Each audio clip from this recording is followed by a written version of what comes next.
Welcome students, lesson প্ল্যানারে তোমাদেরকে আরো একবার স্বাগত। তো এবছরের মতো যে তোমাদের ইতিহাসের সিলেবাস তার লাস্ট ভিডিও এটা তোমাদের। এরপরে কোনো বিষয় নিয়ে হয়তো আমি ডিটেলস আবার আলোচনা করতে পারি, কিন্তু সিলেবাস আজকে তোমাদের কমপ্লিট হয়ে যাচ্ছে। তো এই যে বিষয়টা আজকে যেটা রয়েছে যে উদ্বাস্তু সমস্যা ও ভাষার ভিত্তিতে রাজ্যের পুনর্গঠন, এর থেকে খুব জটিল বিষয়, মানে এর মধ্যে যেগুলো তোমাদের বইতে রয়েছে আমি বেশি লিখিনি, তার কারণ দেখে যাবে, কিন্তু এর থেকে শর্ট কোশ্চেন খুব একটা আসে না। মানে খুব জটিল এই জিনিসগুলো, মানে এই কমিশন গুলোর নাম মেন ইম্পর্টেন্ট যে কমিশনটা আছে সেটা হচ্ছে ভাষার ভিত্তিতে ভাষা ভিত্তিক প্রদেশ কমিশন, দর 1948 সালে তার সভাপতিত্বে গঠিত হয়। এ বাদে সেইভাবে কিছু তোমাদেরকে জানতে হবে না এটার থেকে। কিন্তু এবার এই চ্যাপ্টারটা পুরোটা তোমাদেরকে একটু বুঝতে হবে। যে প্রথম থেকে শুরু করি, উদ্বাস্তু সমস্যা। এই উদ্বাস্তু সমস্যাটা কি? আগের ভিডিওতে আমরা দেখেছি দেশ ভাগ। এবার এই যখন দেশটা ভাগ হচ্ছে, দেশ ভাগ হওয়াটা কিন্তু অত্যন্ত মানে একটা মানে ট্র্যাজেডি বলা চলে ভারতের ইতিহাসে। কারণ জিনিসটাকে হয়তো উপর থেকে দেখলে খুব মজার মনে হয় বা খুব সহজ মনে হয় যে হ্যাঁ এই তো পাকিস্তান আলাদা, বাংলাদেশ আলাদা। অ্যাকচুয়ালি বিষয়টা সেরকম ছিল না। কারণ তুমি একটা জিনিস ভাবো যে এর আগে বলে রাখি যে এই যে দুটো দেশকে আলাদা করা হচ্ছে কি কারণে হয়েছে, কি সেটা আগের ভিডিওতে বলেছি, তো সেটা দেখে নিয়ে তারপর এটা এসো যে কেন এই এই যে দেশভাগটা হচ্ছে তার জন্য র্যাডক্লিফ, মানে র্যাডক্লিফ সাহেব একজন মানচিত্রকার, ইঞ্জিনিয়ার কাইন্ড অফ, তিনি ম্যাপ আঁকছেন। তো ম্যাপ আঁকতে গিয়ে তিনি তো সব জায়গায় ঘুরে দেখছেন না, তিনি এক সপ্তাহের মধ্যে একটা ম্যাপ বানাচ্ছেন, একটা হাজার হাজার কিলোমিটারের বর্ডার তৈরি হচ্ছে। এরকমও ঘটেছে যে তোমার পাশের যে বাড়িটা সেই বাড়িটা বাংলাদেশের ওপর, আর তোমার বাড়িটা হচ্ছে ভারতের মধ্যে, বা তখন তো বাংলাদেশ না, তখন পাকিস্তান, বা ওপাশে পশ্চিম পাকিস্তান এপাশে পূর্ব পাকিস্তান, এরকম হয়েছে। আবার অনেক জায়গায় এরকমও হয়েছে যে একটা বাড়ি, ঠিক আছে, তার দুটো ঘর হয়তো ভারতের মধ্যে আর একটা ঘর হয়তো পাকিস্তানের মধ্যে, এরকম বিষয়ও ঘটেছে। তো সেটা তো হলো প্রথম একটা সমস্যা, যে মানচিত্রের গন্ডগোল তো ভয়ঙ্কর ভাবে ছিল।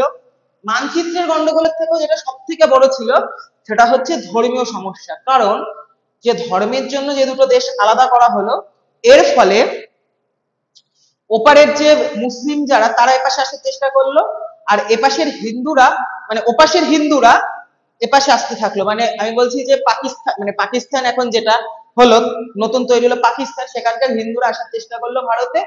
আর এপাশে বাংলাদেশ, যেটা এখন আগে ছিল পূর্ব পাকিস্তান, সেখান থেকে প্রচুর হিন্দু এপাশে আসতে থাকলো। আর এপাশের যারা মুসলিম ছিল তারা কম হলেও মানে তারা ওপাশে যাওয়া শুরু করলো। তখন আমরা যেহেতু বর্ডার এরিয়ায় থাকি, তো আমরা এই জিনিসগুলো খুব ভালো করে জানি। এরকম ঘটনাও ঘটেছে যে এই অঞ্চলের মুসলিমরা ওই অঞ্চলের কোনো হিন্দুর সাথে বাড়িটাকে চেঞ্জ করেছে, জাস্ট এক্সচেঞ্জ করে চলে গেছে। ঠিক আছে, কোনো টাকা নেই, পয়সা নেই, এরকম এমন একটা বিচিকিচ্ছির অবস্থা ছিল। এটা তো বুঝলাম প্রিভিলেজদের কথা। ম্যাক্সিমাম লোক এক কাপড়ে চলে এসছে। তোমরা যদি মানে দেশভাগ বা উদ্বাস্তু এরকম কোনো ছবি সার্চ করো কোনো ফোনে, দেখবে সে জামা কাপড় নেই, একটা পুটলি হয়তো কাঁধে করে নিয়ে চলে আসছে, হেঁটে হেঁটে চলে আসছে। সাথে ছিল দাঙ্গা, ঠিক আছে, মানে ভয়ঙ্কর দাঙ্গা। তোমরা ওই সিনেমাটা দেখেছো কিনা জানি না, সানি দেওয়ালের গদর বলে একটা সিনেমা আছে, যেটা অনেকটাই তোমার হচ্ছে বলবো পরে গল্পটা, যে খুশবন্ত সিং এর এখানে লিখেছি ট্রেন টু পাকিস্তান, খুশবন্ত সিং এর সেখানে ওই লাহোর থেকে একটা ট্রেন আসবে, যে ট্রেনটাতে শিখরা থাকবে, ঠিক আছে, ওখানকার শিখরা, তাদের সবাইকে মেরে সেই ট্রেনটাকে ভারতে পাঠানো হয়, অর্থাৎ পুরো লাশে ভর্তি একটা ট্রেন ভারতে পাঠানো হয়। সেম জিনিস ওদের সাথেও হয়েছে। এবং এই যে তোমার পার্টিশন বা দেশভাগ, এর সব থেকে ফলটা ভোগ করেছিল পাঞ্জাব এবং বাংলা। আর বাংলা তার থেকেও বেশি করে এটা ভোগ করেছিল। এর কারণটা আমি তোমায় বলি।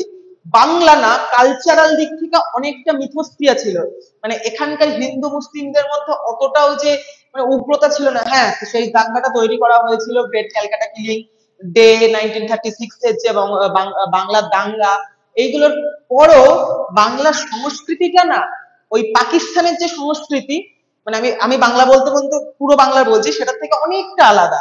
ভাষা আলাদা, সমাজ সংস্কার আলাদা, সবকিছু আলাদা। বরং তাদের কাছে ওই মানে পূর্ব পাকিস্তানের যে মুসলিমরা, তাদের মানে ঘনিষ্ঠতাটা আমাদের যারা হিন্দু ছিল এইবারে, মানে পশ্চিমবঙ্গে তখনকার, তাদের সাথে অনেকটা বেশি আত্মিক, তাই তারা সহজে যেতেও চাইছিল না। যারা যাচ্ছে তাদের খুব দুঃখ হচ্ছে। এবং সব থেকে বড় কথা কি জানো তো, যে তুমি একটা জিনিস তৈরি করেছো, তোমার বাপ দাদারা মিলে যে জায়গাটা তৈরি করেছে অনেক স্বপ্ন দেখে, হঠাৎ করে সেগুলো ছেড়ে তুমি অন্য একটা জায়গায় আসবে, তুমি থাকতে পারবে না। ঠিক আছে, এর জন্য প্রচুর কলোনি তৈরি হয় সেই সময় কলকাতায়, প্রচুর কলোনি, মানে তোমরা জানি না থেকে চেনো, এই যে দমদম চত্বরটা, দমদমে একটা খাল আছে বাগজোড়া খাল, ওই খাল চত্বর পুরোটা কিন্তু এই উদ্বাস্তুরা তৈরি করেছিল।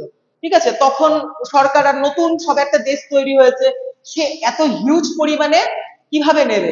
যদিও মানে প্রথম প্রধানমন্ত্রী ভারতের নেহেরু এবং পাকিস্তানের লিয়াকত আলী খান তারা একটা চুক্তি করে, দিল্লি চুক্তি বলে, যাতে এই অর্থনৈতিক এবং সামাজিক যে স্থিতাবস্থা তৈরি হবে সেটা চেষ্টা হয়, কিন্তু বাস্তবে সেটা পরিপূরণ করা সম্ভব হয়নি। এবং এই দেশভাগের যে দাগ, এটা এখনো আমাদের গায়ে বয়ে চলেছে। ঠিক আছে, মানে এখনো রয়েছে এরকম অনেক ফ্যামিলি যারা অর্ধেক বাংলাদেশে থাকে, বা ওপাশে যদি পাঞ্জাবিদের ধরি, মানে আমি বাংলাদেশের কথাটা বেশি বলছি কারণ আমরা বাঙালি, বাংলায় কথা বলছি তাই।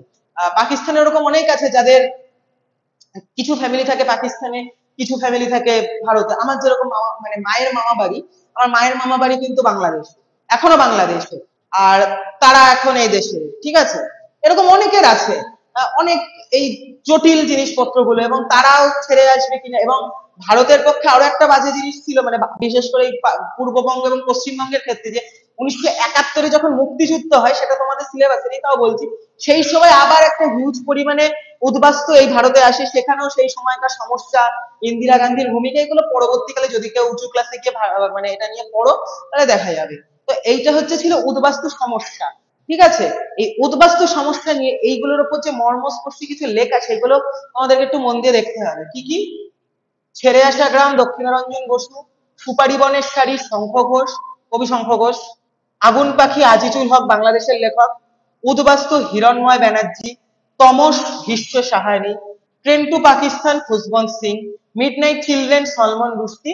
এই নামগুলো মোটামুটি মুখস্থ করবে, এইগুলোই তোমাদের রয়েছে। এইবার আসি ভাষার ভিত্তিতে প্রদেশগুলোকে সংযুক্তিকরণ, রাজ্যের পুনর্গঠন। মনে রাখবে ভারত কিন্তু একটা মিশ্র সংস্কৃতির দেশ। ঠিক আছে, এই মিশ্র সংস্কৃতিতে তুমি, মানে আমরা বাঙালিদের যে কালচার, এটা সাউথ ইন্ডিয়ানের কালচার সেটা না, এটা উড়িয়ার কালচার সেটা না।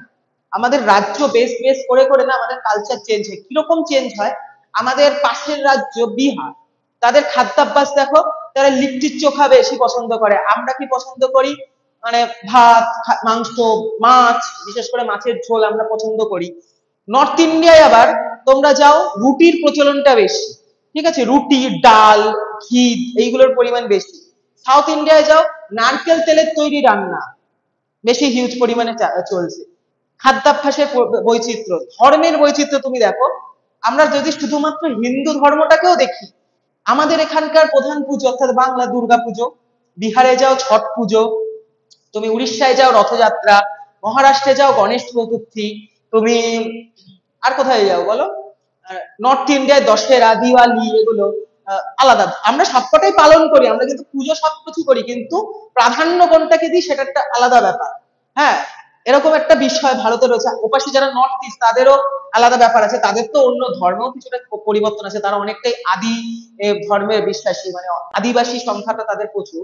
তো এগুলো চলছে। তো এর ফলে ভারতকে ঐক্যবদ্ধ করাটা ছিল খুবই কঠিন, যেখানে একজন ইম্পর্টেন্ট হচ্ছেন সর্দার বল্লভভাই প্যাটেল, যিনি লৌহ নীতি, বিসমার্কের মতো লৌহ নীতিতে ভারতকে ঐক্যবদ্ধ করে। ঠিক আছে, যে এই যে আমরা একটা কথা বলি না যে বৈচিত্র্যের মধ্যে ঐক্য, এটাই তার থেকে এসেছিল। তো সেই কথাটা আমাদেরকে মনে রাখতে হবে। এইবার প্রথম সমস্যা দেখা দেয় অন্ধ্রপ্রদেশকে ঢোকানো নিয়ে, কারণ অন্ধ্রপ্রদেশের ভাষা সংস্কৃতি সম্পূর্ণ আলাদা।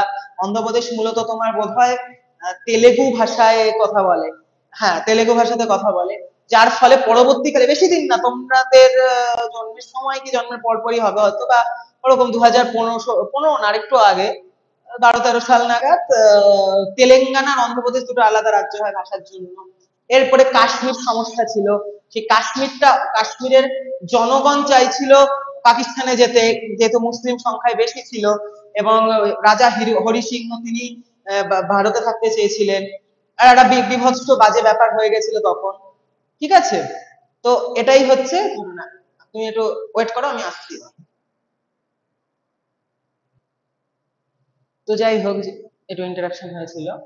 তো ব্যাপারটা হচ্ছে যে এই ভাষার ভিত্তিতে যখন একটা দেশ তৈরি হচ্ছে, মানে ঐক্যবদ্ধ হচ্ছে, তখন অত্যন্ত মানে সুচতুর ভাবে করতে হয়েছে। সেখানে এই যে বললাম যে ভাষাভিত্তিক প্রদেশ কমিশন এস.কে দরের আন্ডারে 1948 খ্রিস্টাব্দে তৈরি হয়, সেটা যেরকম তৈরি হচ্ছে, তার সাথে সাথে আরো যে আঞ্চলিক মাত্রা, যে তোমার কি বলে তামিলনাড়ুতে, মানে তামিলনাড়ুতে মাদ্রাজ, মহারাষ্ট্র, হায়দ্রাবাদ এই অঞ্চলগুলোতেও কিন্তু এরকম কমিশন গঠন করে তাদের মধ্যে থেকে এই ভাষার ভিত্তিতে যে ঐক্যবদ্ধ করা হচ্ছে দেশটাকে, যে একটা জাতীয় ঐক্য তৈরি করা সেটা। এখানে কিন্তু মনে রাখতে হবে যে যেহেতু এই সমস্যাটা তৈরি হয়েছিল যে ভাষার জন্য, তাই আমাদের ভারতবর্ষে কিন্তু কোনো ন্যাশনাল ল্যাঙ্গুয়েজ নেই। ঠিক আছে, আমাদের দেশের সবকটা ভাষাই হচ্ছে সরকারি ভাষা। তুমি তোমার যে কোনো ভাষাতে ইউজ করতে পারো। ইন্টারন্যাশনাল ভাষা হচ্ছে ইংরাজি। তো তোমরা যদি মনে করো যে হিন্দি আমাদের জাতীয় ভাষা, হিন্দি আমাদের জাতীয় ভাষা নয়। হিন্দি ভাষী লোকের সংখ্যা বেশি, কিন্তু হিন্দি জাতীয় ভাষা নয়। তুমি বাংলাতেও যে বাংলারও দাম যায়, হিন্দিরও দাম তাই। ঠিক আছে, তো এই হচ্ছে আজকের ভিডিওর মূল সারটা বললাম। তো যদি কোনো অসুবিধা থাকে, বইয়ের থেকে কোনো সমস্যা থাকে আমাকে জানাবে, আমি বলবো। তোমাদের মাধ্যমিক এগিয়ে আসছে, পুজোর আগেই আমি সিলেবাস কমপ্লিট করে দিলাম। সরি, সামনে টেস্ট পরীক্ষা আছে, টেস্ট ভালো করে দাও। আহ, মাধ্যমিকের জন্য শুভেচ্ছা, এবং আবার হয়তো কখনো দেখা হবে। এবারের মতো তোমাদের সিলেবাস কমপ্লিট ইতিহাসে। বাকি স্যাররা হয়তো তারাও তাড়াতাড়ি সিলেবাস গুলো শেষ করে দেবে। আমার সিলেবাস এখানেই শেষ। আমি আবার পরে কখনো তোমাদের ভিডিওতে আসবো, কোনো সমস্যা থাকলে সেগুলো বললে আমি সেটা নিয়ে হয়তো ভিডিও করতে পারি। তো সবার পরীক্ষা ভালো হবে সেই শুভকামনাটা করি, এবং দেখা হচ্ছে। Bye bye.